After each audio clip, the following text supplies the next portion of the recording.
ഇറാനിലെ സംഭവങ്ങൾ ലോകമാകെ ആശങ്ക ജനിപ്പിക്കുന്നു. നൂറുകണക്കിന് നിരപരാധികൾ ഈ യുദ്ധത്തിൽ കൊല്ലപ്പെടുന്നു. മനുഷ്യത്വം നശിക്കാത്തവർക്ക് ഈ മരണങ്ങളെല്ലാം വേദനയുളവാക്കുന്നതാണ്. ഇറാൻ്റെ ഇന്നത്തെ സ്ഥിതി എന്താണ്? ഇനിയും വരാൻ പോകുന്നത് എന്തൊക്കെയാണ്? കാര്യങ്ങൾക്ക് ഇതുവരെയും ഒരു വ്യക്തതയുണ്ടായിട്ടില്ല. ഇറാനിലെ മൊത്ത ജനസംഖ്യയുടെ 60% ഇസ്ലാമുമായി യാതൊരു ബന്ധവുമില്ലാത്തവരാണ് എന്ന കണക്കുകളാണിപ്പോൾ പുറത്തു വരുന്നത്. അവരിൽ തന്നെ നിരീശ്വരവാദികളും ക്രിസ്ത്യാനികളും മറ്റു മതക്കാരുമുണ്ട്. ഇവരിൽ തന്നെ പ്രമുഖ വിഭാഗം ക്രൈസ്തവരാണ്. ക്രൂരമായ പീഡകളിൽ കൂടി കടന്നുവന്ന ഒരു സമൂഹമാണ് ഇറാനിലെ ക്രൈസ്തവർ.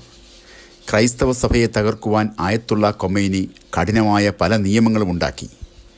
ഈ അടുത്ത കാലത്ത് ഇറാനിൽ നടന്ന യുവാക്കളുടെ പ്രതിഷേധ സമരങ്ങളെ നിശബ്ദമാക്കാനായി 37,000-ലധികം യൗവനക്കാരുടെ ജീവനെടുത്തു ഖമനേയിയുടെ പട്ടാളം.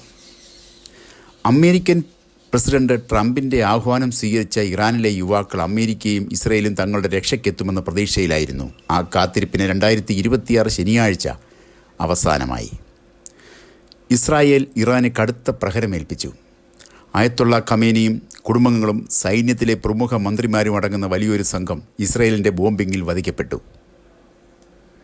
ഇറാൻ്റെ മിസൈലുകൾ അയൽ രാജ്യങ്ങളിലേക്കും അമേരിക്കയുടെയും സഖ്യകക്ഷികളുടെയും താൽപ്പര്യങ്ങളെയും ആക്രമിക്കുന്നു.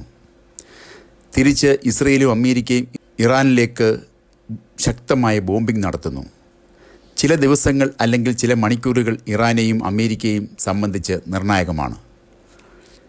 ക്രൈസ്തവ ലോകത്തിന് ഖമനേയി അത്ര നല്ല ആളല്ല. ആയത്തുള്ള ഖമേനി എന്ന ഇറാൻ്റെ പരമോന്നത നേതാവിൻ്റെ ക്രൈസ്തവ പീഡനങ്ങൾ കുപ്രസിദ്ധമാണ്. ആയത്തുള്ള അലി ഖമനേയിയുടെ കീഴിൽ ഇറാനിയൻ ഗവൺമെൻറ് ക്രിസ്ത്യാനികളെ, പ്രത്യേകിച്ച് ഇസ്ലാമിൽ നിന്നും മതം മാറിയവരെ ദേശീയ സുരക്ഷയ്ക്ക് ഭീഷണിയായി കണ്ട് പീഡിപ്പിച്ചിരുന്നു. നൂറുകണക്കിന് അറസ്റ്റുകൾ, ജയിൽ ശിക്ഷകൾ, ഗ്രഹസഭകളെ തകർക്കാനുള്ള പീഡനങ്ങൾ എന്നിവ നടത്തിയിരുന്നു. ചില ന്യൂനപക്ഷ ക്രിസ്ത്യൻ സംഘടനകളെ ഔദ്യോഗികമായി അംഗീകരിക്കുമ്പോൾ തന്നെ ഗവൺമെൻറ് ഇവാഞ്ചലിക്കൽ പ്രൊട്ടസ്റ്റൻ്റ് സഭകളെ കർശനമായി അടിച്ചമർത്തിയിരിക്കുന്നു. 2024 മാത്രം 254 ക്രിസ്ത്യാനികളെ ചർച്ചുകളിൽ ചെന്ന് അറസ്റ്റ് ചെയ്തു. ഇസ്ലാമിൽ നിന്ന് ക്രിസ്തുമതത്തിലേക്ക് പരിവർത്തനം ചെയ്യുന്നത് ഒരു കുറ്റകൃത്യമായി ഗവൺമെൻറ് കണക്കാക്കുന്നു. മതം മാറിയവർക്ക് ശാരീരിക പീഡനം മാത്രമല്ല, തങ്ങളുടെ ജോലിയിൽ നിന്നുള്ള പിരിച്ചുവിടൽ, വിദ്യാഭ്യാസം നിഷേധിക്കൽ തുടങ്ങിയവ ഖമനേയിയുടെ ക്രൈസ്തവ പീഡനങ്ങൾ ചിലതാണ്.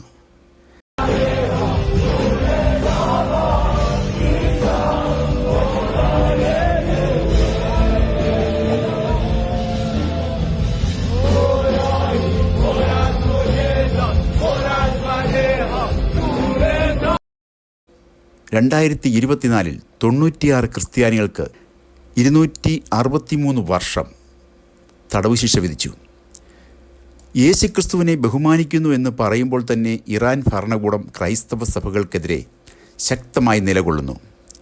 പള്ളികൾ അടച്ചുപൂട്ടുന്നതിലേക്കും മതം മാറിയവരെ അയൽനാട്ടിലേക്ക് നാടുകടത്തുന്നതിലും ചെന്നെത്തുന്നു.